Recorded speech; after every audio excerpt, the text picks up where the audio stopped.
Ora, muito boa tarde, cá estamos novamente, canal Lab Reativos, conversas sobre saúde mental. Tiago e Nuno. Boa tarde, Nuno, Tiago. boa tarde. Então, não, Um- Com três letrinhas apenas se escreve a palavra não. é. E o nosso tema de conversa hoje. É uma das funções mais nobres do processo mental, E complexas. sem a qual eu diria pouco do processo mental é digno desse nome. Seríamos meras máquinas de copiar se não fosse o não. É comum se falar que as crianças em dada altura da vida ah, entram na fase do não, dizem Sim. não muitas vezes. Elas já começam a fazer o não, ah, antes de falarem, quando começam a falar, já começam a utilizar o não de outras formas. Ah, Classicamente, quando a mamãe quer que ele faça cocó, mas ele não se despacha, ele faz cocó quando ele quiser, não é quando a mãe quer. Pela primeira vez na vida, ele começa a mandar numa das suas funções corporais. Ok, já manda noutras, é verdade. Mas essa é daquelas que eu diria com maior significado psíquico. Eh, Eu faço ou não faço, eh, quando me aprover. Não é quando me mandam. É a minha vontade, né? Eh, Já agora, lá mais à frente há um outro aspecto que eu acho que é bastante relevante em relação ao não, mas que é o não é a negação, o negativo, não é o negativo, mas é a negação de algo. Uh, Curiosamente, não funciona como na aritmética. O não, a negação, por antítese à afirmação, a dupla afirmação é uma afirmação. A dupla negação é uma afirmação. Uhum.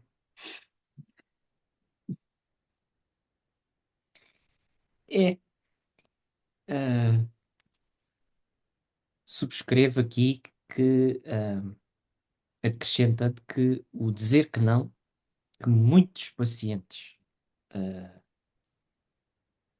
trazem essa grande dificuldade de dizer que não, é uma arte. Ah, e não só é uma arte, como é também uma capacidade psíquica complexa, que transcende, ah, o verbo. O que é que eu quero dizer com isto? Que o nosso psiquismo, por exemplo, de acordo com a psicanálise, e uma psicanálise fundada naquilo que é o negativo, ah, nos diz que o inconsciente é formado por ação de um recalcamento primário ou originário e depois por um secundário que é o recalcamento propriamente dito. Mas este inconsciente é formado porque determinadas ideias são injetadas forçadamente do consciente.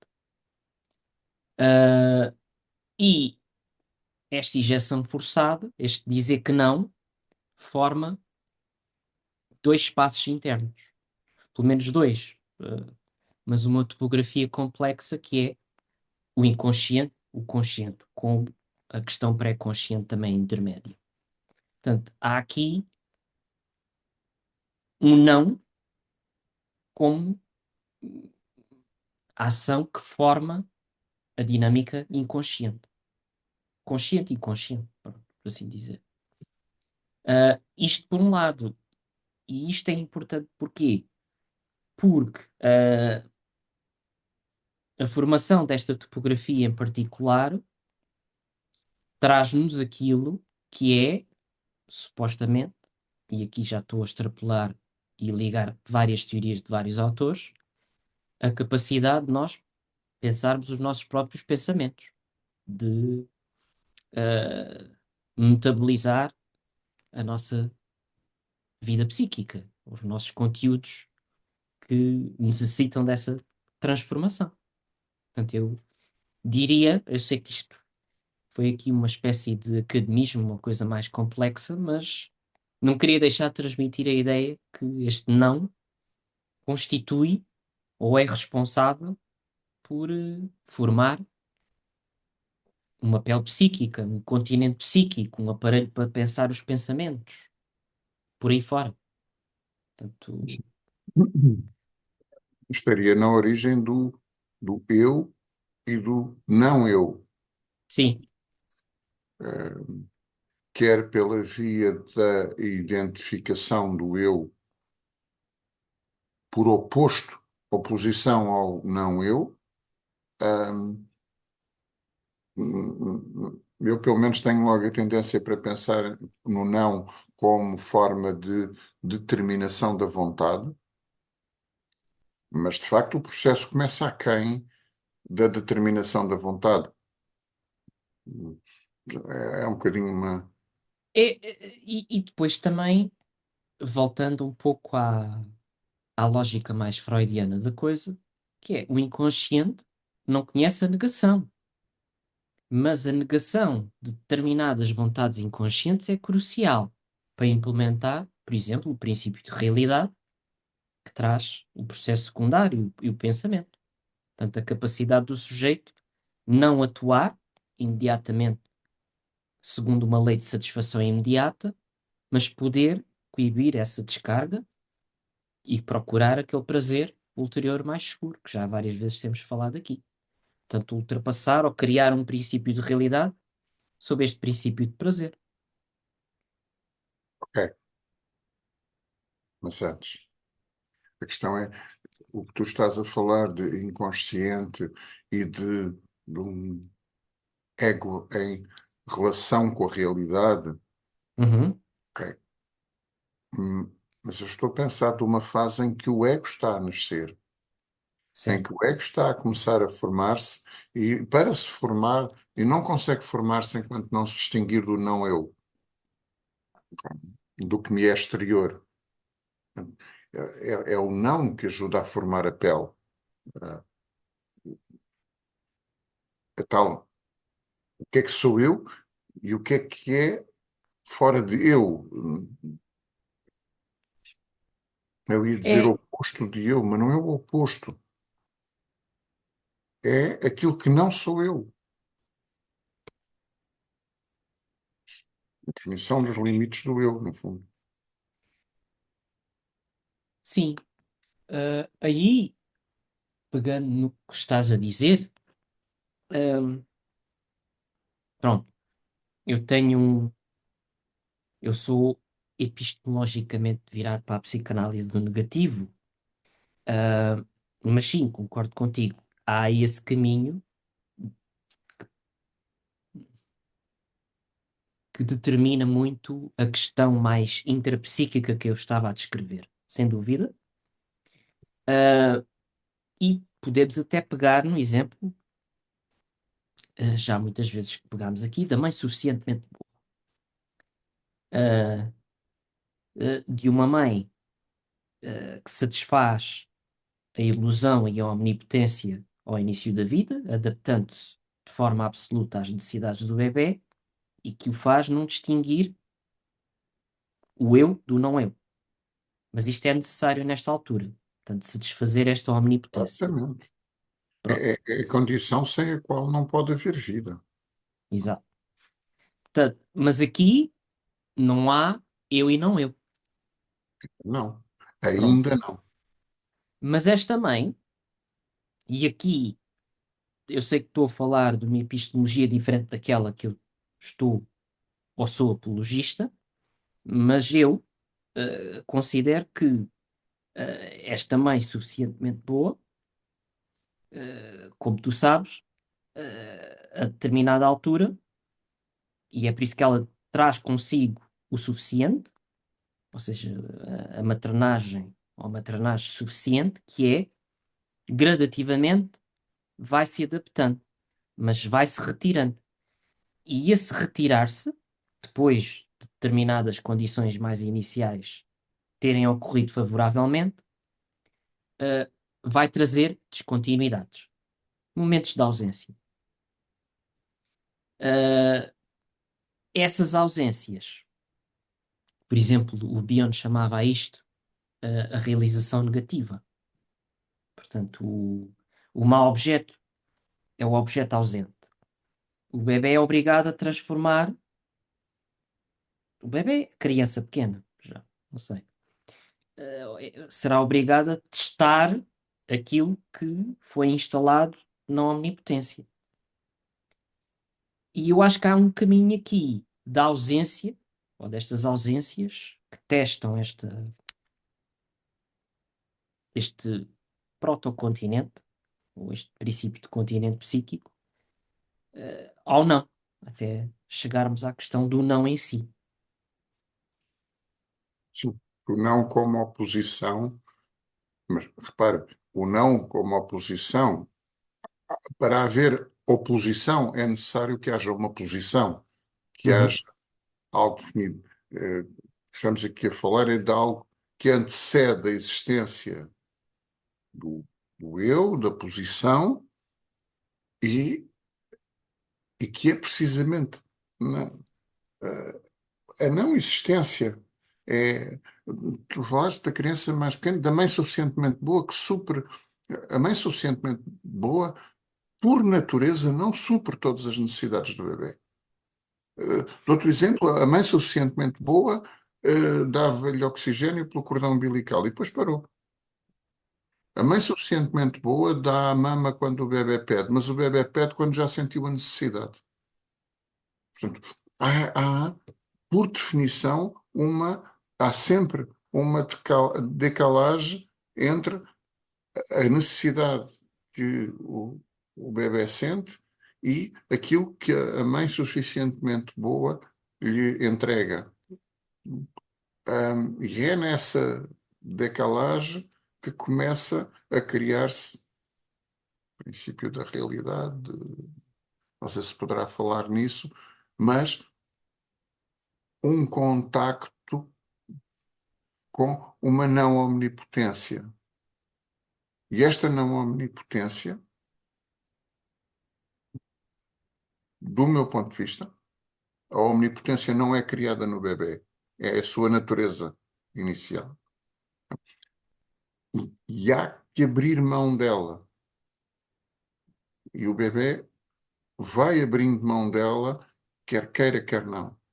Força da realidade física uhum. e As biológica. exigências, É, é, que falávamos até noutro episódio. é, eu não queria, não me apetecia agora estar a utilizar o termo da mãe suficientemente boa, que eu acho que na perspectiva winnicottiana tem todo um significado, mas remete para uma mãe um bocadinho mais à frente, eh, uma mãe de um bebé um bocadinho mais maduro.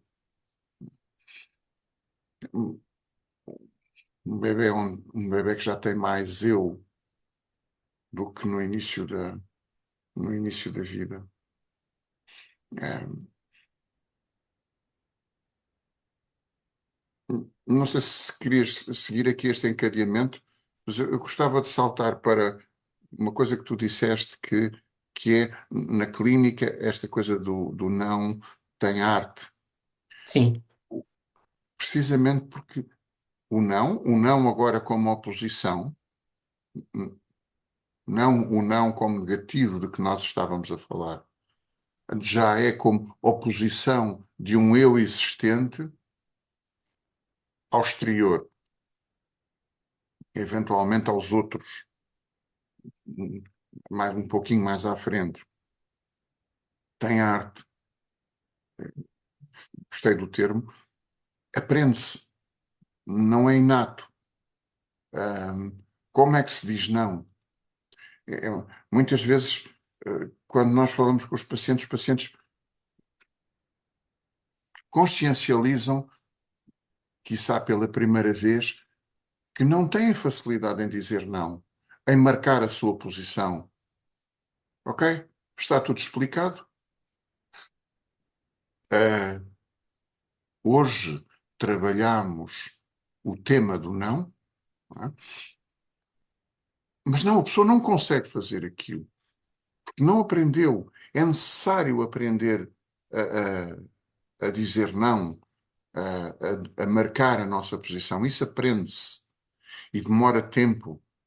Uh, Muitas vezes os pacientes ficam quase como que exasperados.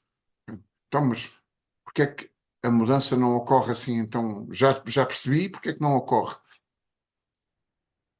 Porque não nasceu ensinado. Uh, Saber dizer não, quantas vezes, até num discurso mais diplomático, uh, há sims que são uma delicada forma de dizer não. Uhum. Eu vou, digamos, ao discurso diplomático, que eu diria que é talvez o discurso mais subtil que o humano é capaz, não é? Mais elaborado, em que muitas vezes alguns sims são uma forma de negar. Uh, Pronto. E isso aprende-se. Um, o miúdo que não quer fazer os trabalhos de casa não pode dizer na cara da professora: eu não quero fazer essa porcaria, tenho mais de fazer na vida. Tem que engendrar outros sistemas de não fazer, não o quer fazer. Mas, e só para não monopolizar eu, a conversa toda, eu acho que muitas vezes na fantasia, no simbólico, eu vou dizer do paciente, todos nós, o não entronca no negativo. E se eu disser que não, muitas vezes, eu fico no vazio. Ou seja, se eu disser não, eu corto a relação com o outro. Sim, E ao cortar a relação com o outro, fico no vazio e num espaço de experiência mental parecido com o do início da vida.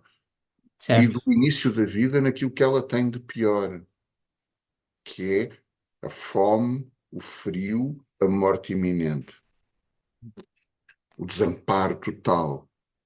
Então, hum, é melhor dizer que sim desta vez.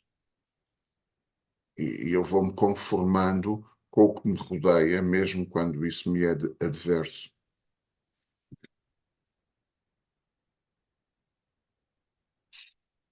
Ah, eu também estava a pensar noutra coisa, que é, ahm, a nossa intimidade, o nosso espaço privado, a nossa privacidade. Por exemplo, ah, quantos pacientes não nos trazem muito um historial em que o progenitor ou os progenitores não compreendiam, estou aqui, estou a ser simpático a dizer que não compreendiam, ah, o que era isto de ter o seu espaço privado, a sua, não só físico, mas também psicológico. E eu já vou lá. Por exemplo, um pai ou uma mãe que, pronto, naturalmente, mais no início da vida, até talvez mais na fase da adolescência ou até de algumas crianças, a criança vai explorar o mundo. Então, mas onde é que vais? Com quem é que vais? Pronto, há toda esta preocupação, que é natural, mas eu estou aqui a falar de um cenário quando ela não é preocupação e se torna noutra coisa, que é uma espécie de espionagem, não é? E a espionagem, nestas circunstâncias, tem qualquer coisa de perverso. Ou seja, ah, cria. algo uh, neste sujeito que pode tomar várias formas na sua vida adulta. Uh, e o que eu estou a tentar aqui descrever é muito esta questão de ter segredos. Quantos adultos, Nuno, tu saberás isto bem melhor que eu, uh, não trazem muito esta questão que parece muito simples, mas não é. O que é isto ter um segredo? Ou seja, aquilo que eu posso e escolho guardar para mim. Ou seja, que digo que não. É, isto é meu. É a minha informação, é o meu conhecimento, é qualquer coisa que eu fiz, é qualquer coisa que eu senti que é só meu. E que eu posso e tenho esta capacidade porque tenho aquele continente, aquele espaço psíquico, aquela pele psíquica que eu falava, vem muito daquele desenvolvimento que falávamos ao início, que me permite dizer este não. Portanto, e aqui estou-me a basear muito até na obra da psicanalista de Pierre Alanier, que considera que o segredo é uma condição sine qua non para pensar. O pensar introspectivo da psicanálise. Cenários, então, não nos faltam para discutir o que é esta ausência de segredo e de intimidade e de espaço privado tem como consequência na vida adulta. Portanto, eu trabalho só com adultos, portanto, falo de adultos. Uh, exemplo, eu acho que há algo a perder quando isto é muito variável. Portanto, eu tenho que ter muito cuidado com isto que vou dizer a seguir. Determinadas pessoas fazem do progenitor uma espécie de irmão ou amigo próximo. E isto tem consequências. E eu estou a falar aqui de cenários específicos. Não estou a dizer que um progenitor não pode ser um amigo, não pode ter alguma. uh, não pode ser um confidente em determinada forma, mas isto às vezes toma proporções em que não há vantagem em estar a partilhar tudo com um progenitor. Porque então, onde é que fica o meu adulto?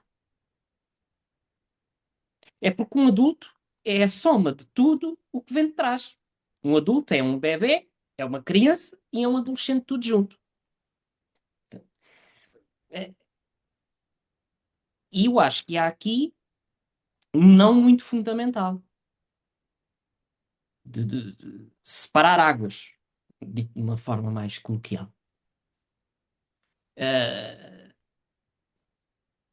E eu acho que há pode existir muita perversão nestes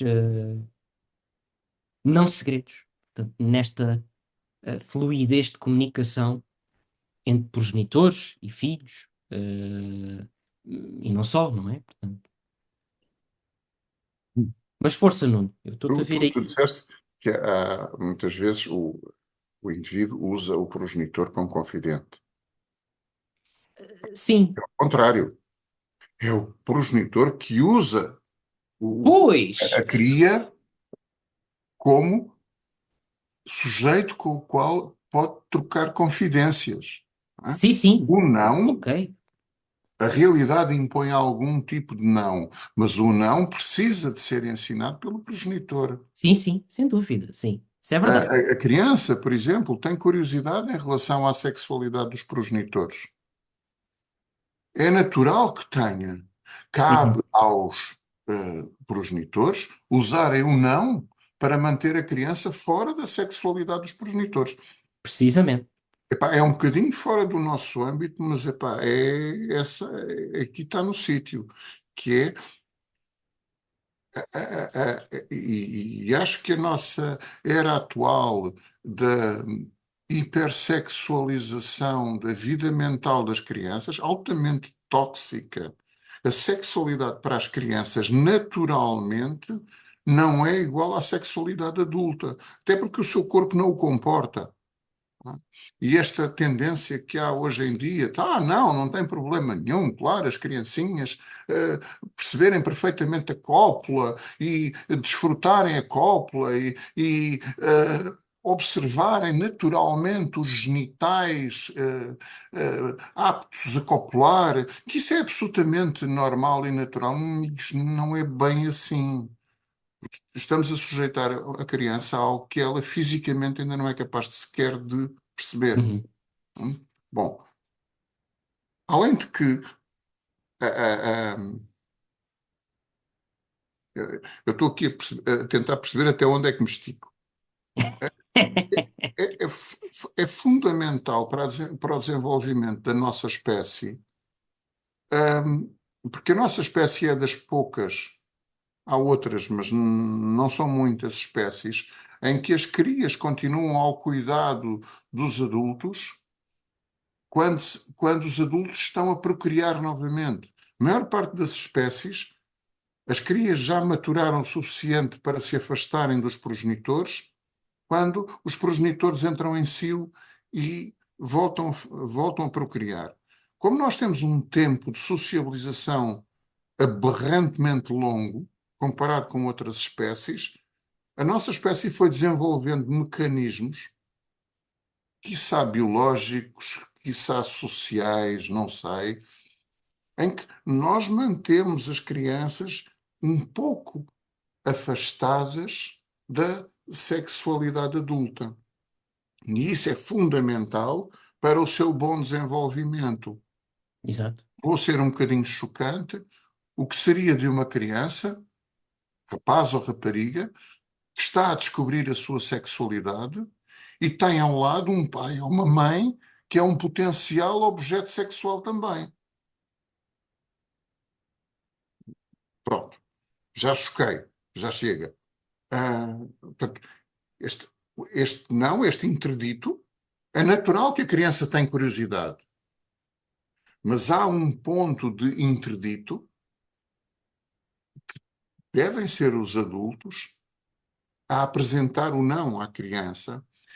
E eu acho que os adultos, ao apresentarem o não à criança, também estão a legitimar o não da criança para com os outros. Ou Exatamente. seja, mais uma vez, de uma forma absolutamente caricatural, tu não entras no quarto dos pais quando eles estão a copular e nós também não entramos no teu quarto quando tu te estás a masturbar. Pois, porque há bolhas privadas. Portanto, Exatamente. há bolhas privadas, há espaços privados e esta privacidade tem limites. E Uhum. há aqui muito inerente este não. É fundamental não só para aquela parte interpsíquica toda que falámos ao início, mas também para o intersubjetivo. Para, Claro, ah, no início não há intersubjetivo, porque não há eu nem o outro. Não há eu nem o não eu. E ainda menos há o outro no meio do não eu. Mas quando eles começam a existir, é necessário que continue a existir uma pele que me separe do outro. Essa pele que me separa do outro permite-me viver ao pé do outro. Porque senão a única solução é fugir para muito longe do outro. É meramente pictórico. Não sim, há para sim, onde fugir. Eh, pois. Tu há bocado falaste de uma necessidade desta pele conter o pensamento. E há é um chavão, mas pronto, é importante. Na psicose esquizofrénica, um dos sintomas típicos é o da difusão do pensamento. O paciente tem a sensação que os outros sabem o que ele pensa. Uhum. Por vezes, julga saber o que é que os outros pensam. Uhum.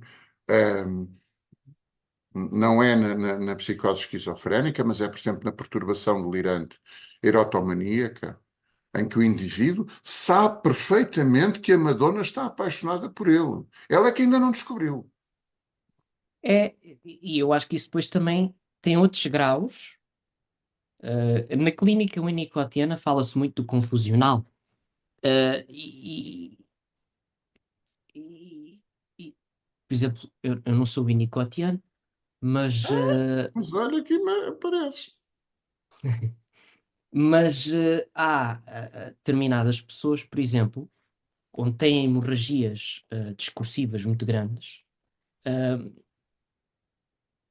ou seja, são uma autênticas metralhadoras a falar e provocam um sentimento de confusão no terapeuta. Não é estranho nós pensarmos, ok, esta pessoa está a assumir que eu estou a preencher as lacunas ou que eu estou consciente desta informação. Portanto, criar ali uma espécie de resumo, que não é um resumo, não é? Não é uma síntese, é tudo menos uma síntese. Há muitas peças que faltam e que são assumidas, não é? Projetivamente, no terapeuta. Portanto, é importante. Eu, por exemplo, faço assim. Eu contenho muito essas hemorragias discursivas com perguntinhas, interrompo. Mas eu não percebi. Aqui, o que é que faltou aqui? Portanto, complementar. Pronto. Eh, isto, eu estava a tentar criar em um pouco um cenário análogo àquela difusão de pensamento que falavas na psicose Uhum, uhum. esquizofrénica, Sim, porque, sim. Repara, e é um funcionamento muito arcaico. Porque o pois, bebê, de facto, bombardeia com quem o rodeia com um discurso, mesmo ainda numa fase verbal, eh, que tem sentido dentro da cabeça dele, mas que ele não nos consegue comunicar, porque quando tu fazes essa hemorragia discursiva, nós estamos a falar das palavras que o paciente utiliza para se exprimir. Pois, e a palavra tem as suas limitações na capacidade de exprimir o que vai na mente da pessoa. Eh, ainda mais nestes casos. Nós, à medida que vamos amadurecendo, eh, vamos tendo consciência do que é que as nossas palavras estão a transmitir ao outro. Mas, quando somos menos maduros, não temos muito essa consciência, então há a tal hemorragia discursiva eh, em que não é evacua, ok, pronto, ok, vamos deixar o evacua, que é mais simples, em que se evacuam sentimentos, ideias, pensamentos, restos, partes, e se espera que o outro, neste caso a figura materna, consiga fazer pontes de significados onde eles faltam, etc. Sim, e nessa altura, eu diria, nem sempre é para conter, porque há hemorragias que se a gente tenta tapar, ai ai, aquilo corre mal, porque não é Sim, suportável, aquilo convém precisa de sair. sangrar, sim, é É, verdade. ah, Aí é deixar sangrar, sim, é verdade. é, lá está. O terapeuta um bom terapeuta é aquele que percebe quanto é que pode sangrar, pensando nas sangrias Uhum. medievais e posteriores, não é? Até até há um século atrás ainda se faziam sangrias, eh, na- em que o indivíduo precisava de libertar sangue, não é? De deitar aquele sangue fora, que era demais, e depois chegava ali a um certo ponto, está bom, não é sangrá-lo completamente, deixar sair, se calhar, aquela pressão emocional que força aquela forma de exprimir, e depois, no ponto certo, então, intervir para chamar à elaboração do que está a ser dito. Pronto, peguei por aqui, eh, Sim, mas sim,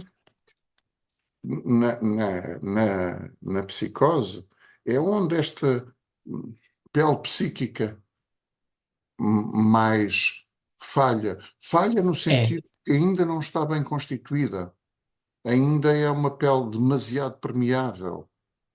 Eh, Então, o que é eu e não eu, o que é eu e o outro, ainda é pouco óbvio.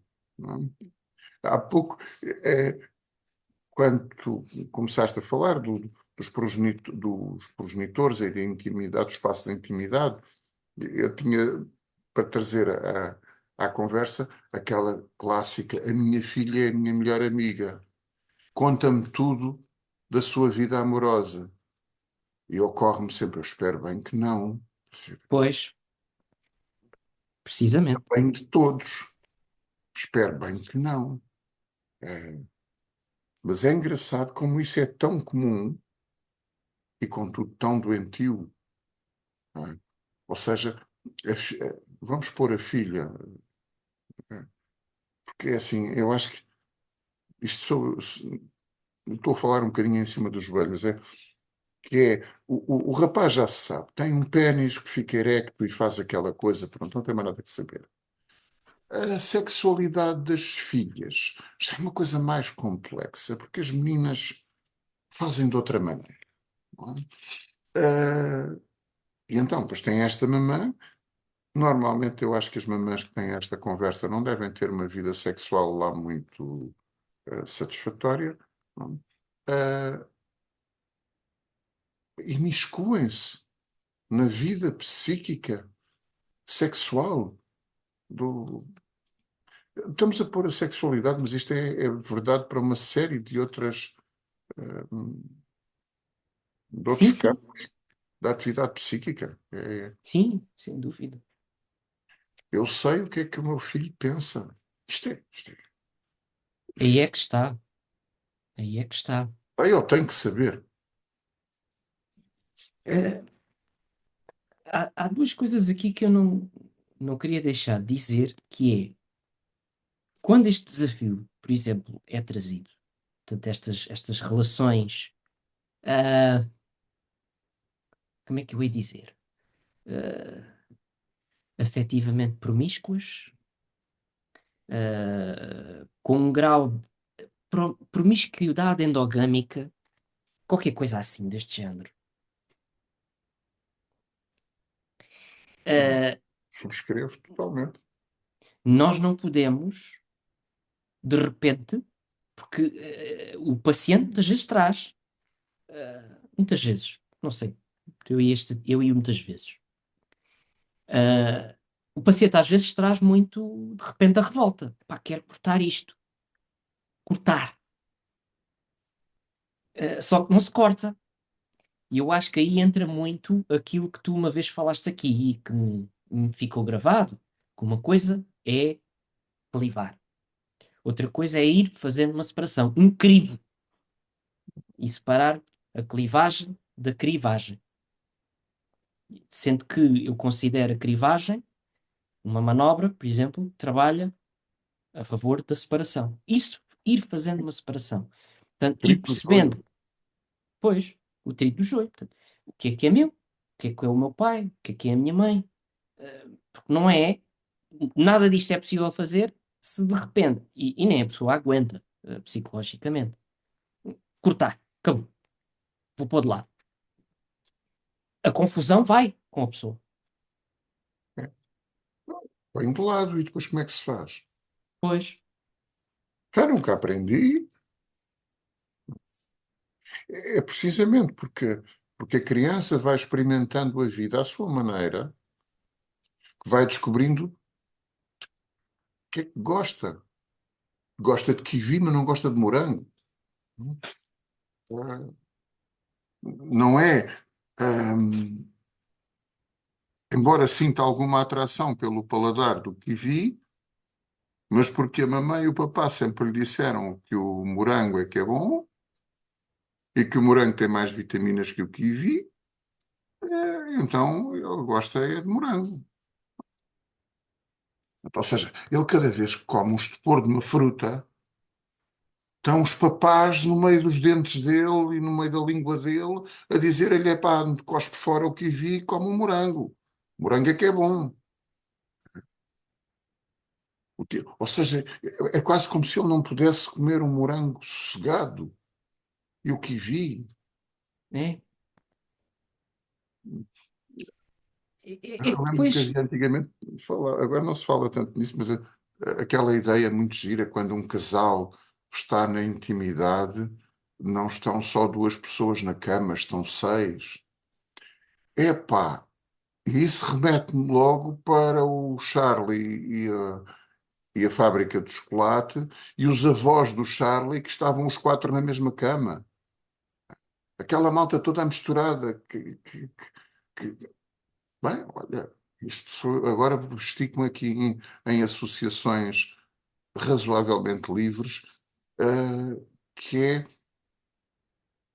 o caráter da orgia é claramente infantil, é em que nós estamos todos misturados uns com os outros. Qualquer coisa do género, aparece-me aqui um pé, mas eu não sei se é o meu, se é o da minha sogra, se é da minha mãe, se está aqui um pé. Não é? Pois,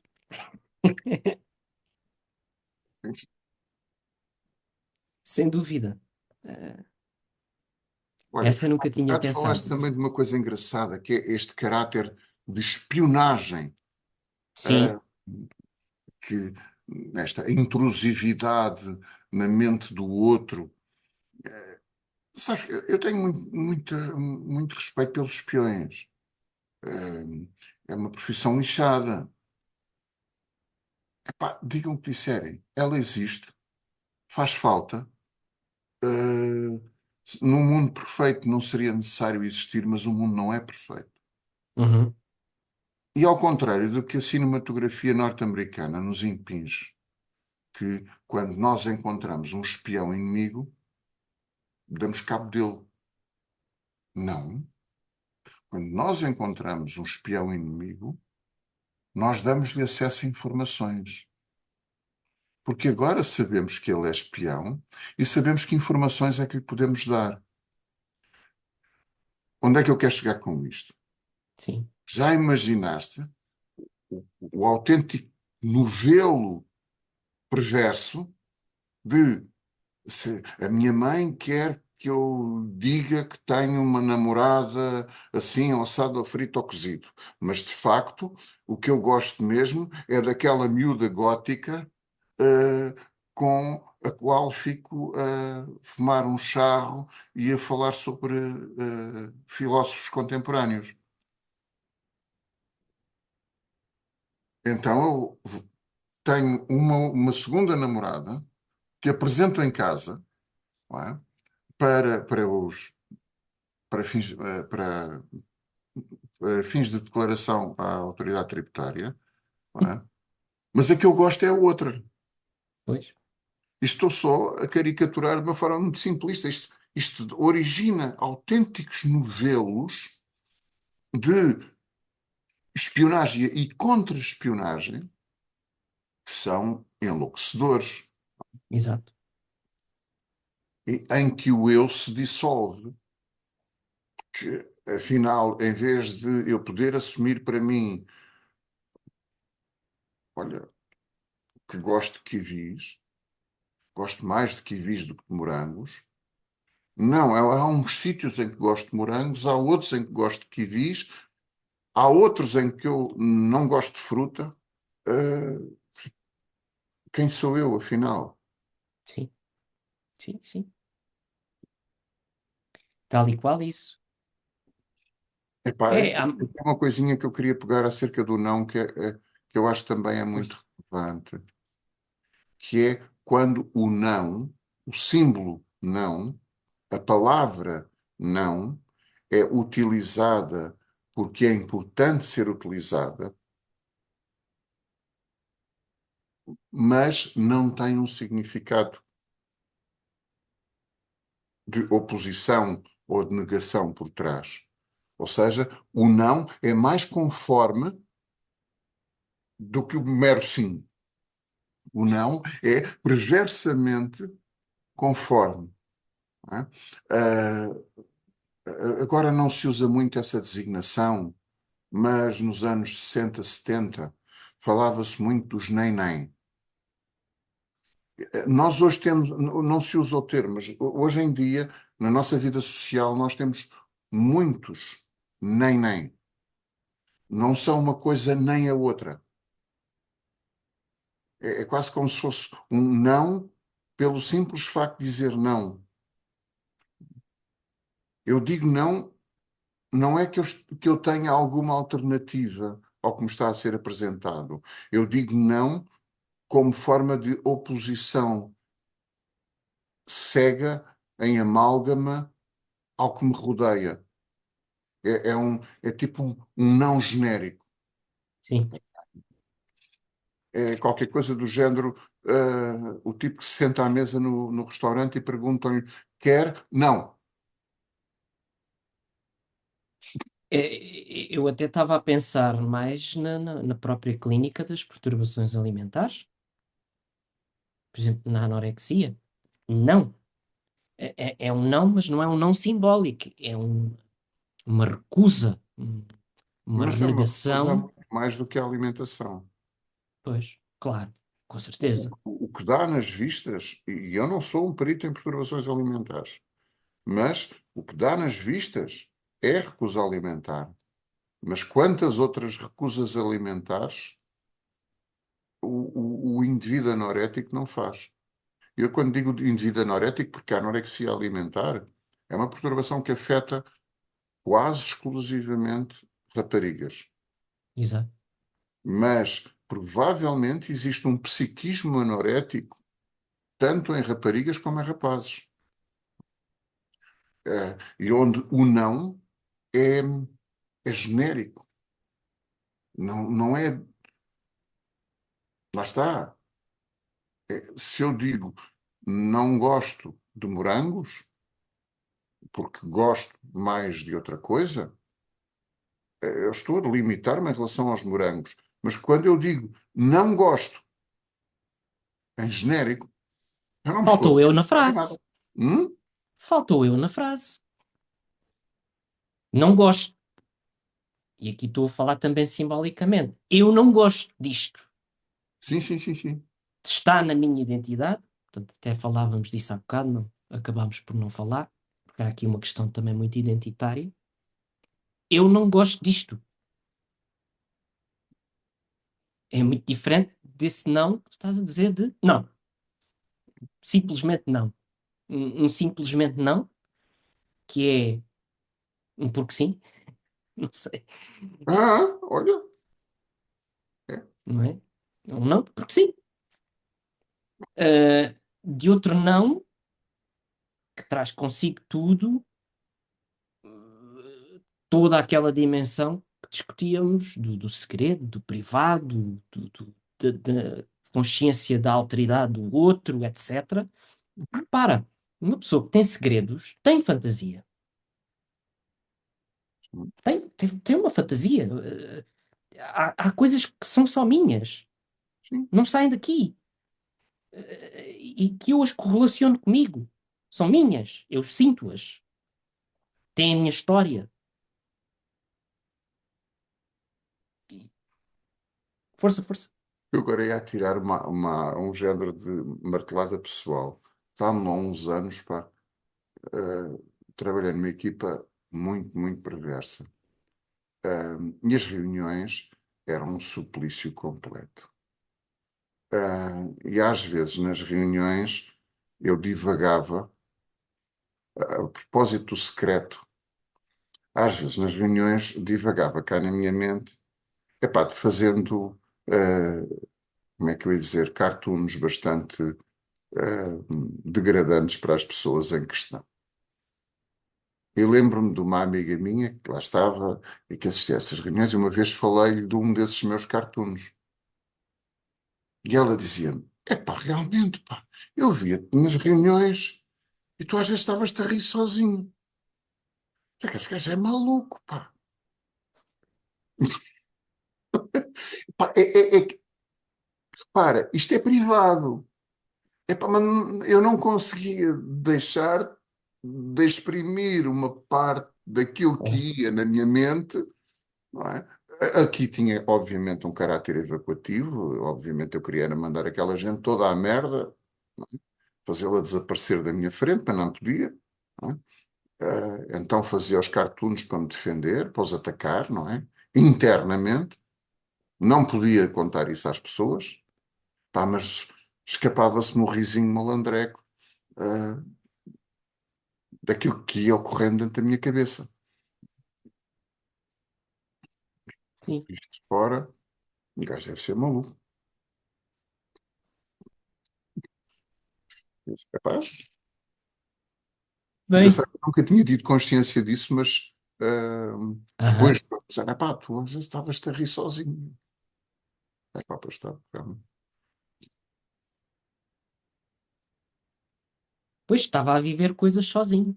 Não é? Está na minha fantasia, podia-me rir daquilo e ainda isso ia-me mantendo alguma sanidade mental.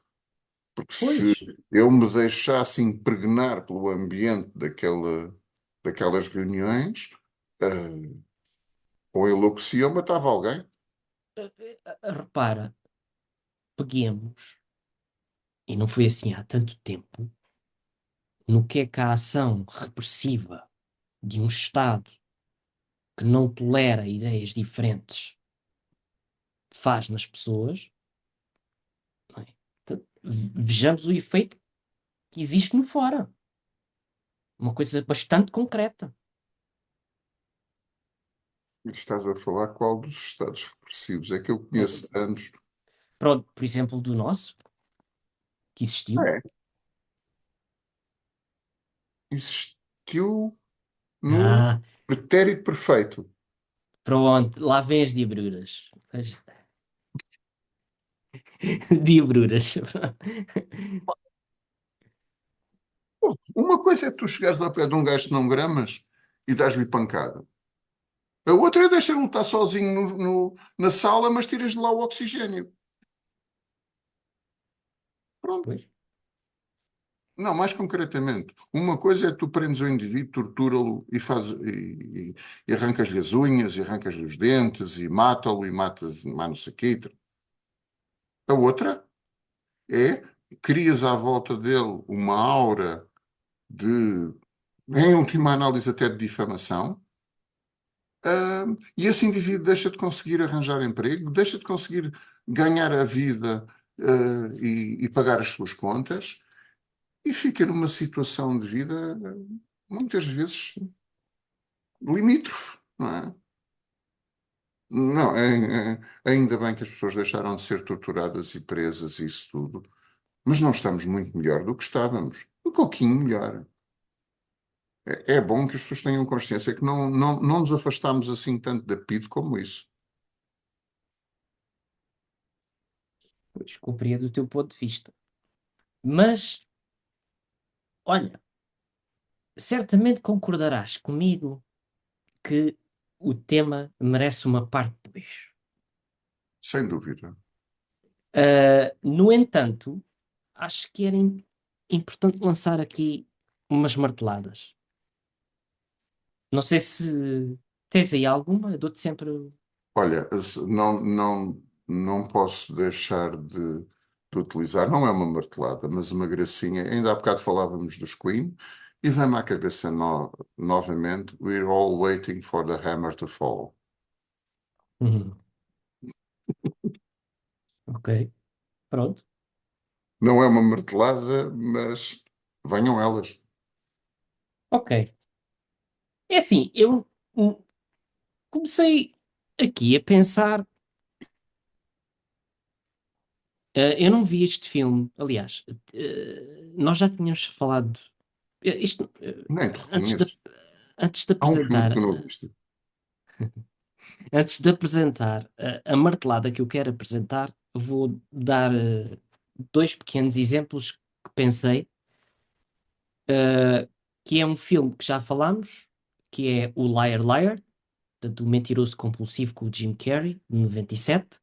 Falámos no episódio da mentira, e aqui é notório o prejuízo que existe em termos de fábula cinematográfica, não é? Materializado pela fábula cinematográfica, do indivíduo que não consegue mentir, que não consegue guardar nada para ele, não é? Que é um open book, que é transparente, que, pronto, e por aí acho que é até exemplificativo daquilo que falámos. Mas ele depois também é outro filme que só diz que sim, não é?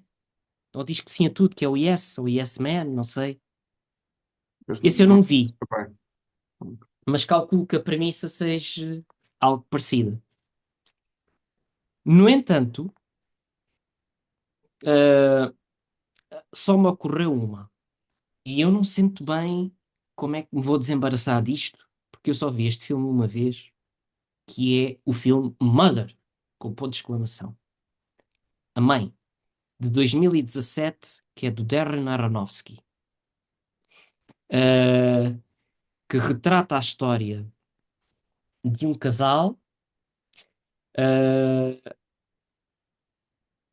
em que, epá, eu não consigo lembrar, fiquei assim um bocado chocado quando vi o filme. O filme é assim muito impactante, não só visualmente, ah, mas o que eu recordo é muito a intrusividade. Tudo era permitido. As pessoas entravam em casa, o marido consentia. E ela perguntava, mas como? O filme todo ele, para mim, e eu aqui estou muito a basear no que senti quando vi o filme, e não consigo, obviamente, agregar ideias que elaborem aqui uma análise mais complexa disto. Estou-me a guiar muito pelo sentimento. Neste filme não há não. Tudo acontece. Os vizinhos entram. Pois há coisas grotescas. Roça o grotesco. E é um filme que eu acho que pode ser muito interpretativo. É muito interpretativo. E acho que era merecedor de uma análise futura. Por exemplo, o realizador, do que eu ouvi dizer, um, considera que a mensagem, o simbólico deste filme, são as agressões que a humanidade faz ao ecossistema, por exemplo. Acho que é esta a mensagem que ele quis muito veicular quando fez este filme. De uma mulher que é constantemente invadida, que lhe tiram tudo, que lhe roubam espaço, que lhe roubam relação, que lhe roubam até o próprio bebê, e sei lá mais o quê. É um filme, na minha opinião, não há privado, não há. Aliás, eu acho que até comentava contigo isto hoje, que eu dizia que ter uma casa é um não. E vivemos numa era em que é difícil, é muito difícil para a população portuguesa dizer que não desta forma. Ter uma casa, ter o meu espaço. Não é só a portuguesa. Pronto, com certeza. Calculo que não. Uh, Porque a casa, para além do seu valor simbólico, de espaço interno, psíquico, não é? O meu espaço, onde eu estou, onde eu escolho, onde tenho escolha, onde eu posso exercer a minha potência e Pode, dizer, podes. Não quer dizer que exerças. exatamente, Por aquilo podes. que me contaste, as personagens deste filme era isso mesmo. Era um casal, mas toda a gente lhes entrava pela casa dentro. Sim, e aqui, pronto, o marido aparece aqui muito como um sujeito passivo, que dizia que sim a tudo. Portanto, não sei se era essa a intenção, mas quem retém esta sanidade perante o dizer que não é? O poder dizer que não é ela, é a mãe. E é ela que sofre e é constantemente invadida, estropiada, violada, eh, pronto, em toda a sua intimidade. É um filme impactante. Mas pronto, eu não queria deixar de dizer que era muito o que conversávamos hoje. A casa, ter uma casa, tem um valor simbólico, não é só ter uma casa. A casa é muito representativa Enfim, do do nosso interior e espaço. exterior. Sim, sim. E acho que há muito a possibilidade de dizer que não. Eu tenho uma casa, eu posso escolher quem é que entra, quem é que eu posso Uhum. convidar A, B, C para entrar no meu espaço e vivenciá-los, experienciá-los de outra forma que não é possível lá fora. Por exemplo, Quer dizer, Tiago, eu tive-me aquele termo, que aquela expressão que tu utilizaste do grotesco. sim, O- Quase tudo no cuidado a um bebé é grotesco. Nós mexemos onde queremos ou achamos que precisamos, sim. expomos-lo, mostramos, tiramos-lhe fotografias, ah, ou seja, que ele ainda não é capaz de dizer não, ainda não existe o não. Então, e se o indivíduo se mantiver a ele próprio nesse estadio de desenvolvimento, então as visitas vão-lhe entrar pela casa dentro, vão-lhe ver o rabo, vão ver a mamã mudar-lhe a fralda, vão mexer-lhe isso é em publicidade, surgiram aí uns anúncios, um anúncio que tinha uma certa graça, que era o sobrinho que ia lá ao chá das tias e todas elas lhe faziam festinhas e davam-lhe beliscões e depois ao final o miúdo, era um adolescente, tinha a cara toda repuxada. Aquilo era um anúncio de qualquer coisa porque estava bem engendrado. No final o puto tinha a cara toda amassada pelos beliscões das tias. Portanto, juntando a este grotesco, a criança não quer. Percebe? Não quer porque não E, gosta.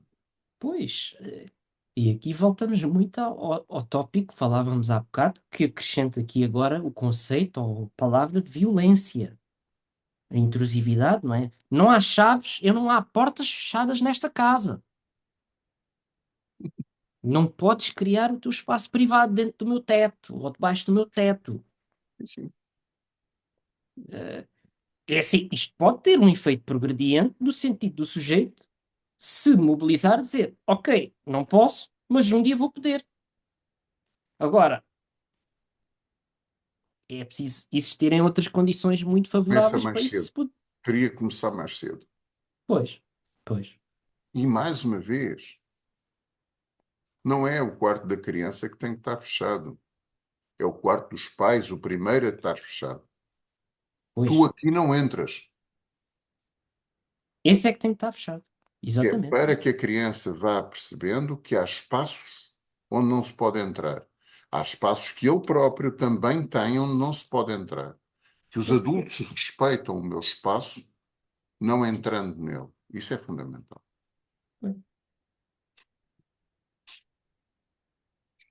Enfim, tem que haver uma parte 2. Este ainda vai ser uma trilogia. A trilogia do não. Hum, epá, eu gosto tanto, com três letrinhas apenas. Pois, muito bem. Já chega então. Hoje vamos dizer que não, por agora, É, mas não quer dizer que não haja mais para a frente. vamos passar, exatamente, vamos passar a uma fase de não episódio. Agora, Exatamente. Muito bem. Despedimos mais uma vez e até uma próxima oportunidade. até breve. Até lá.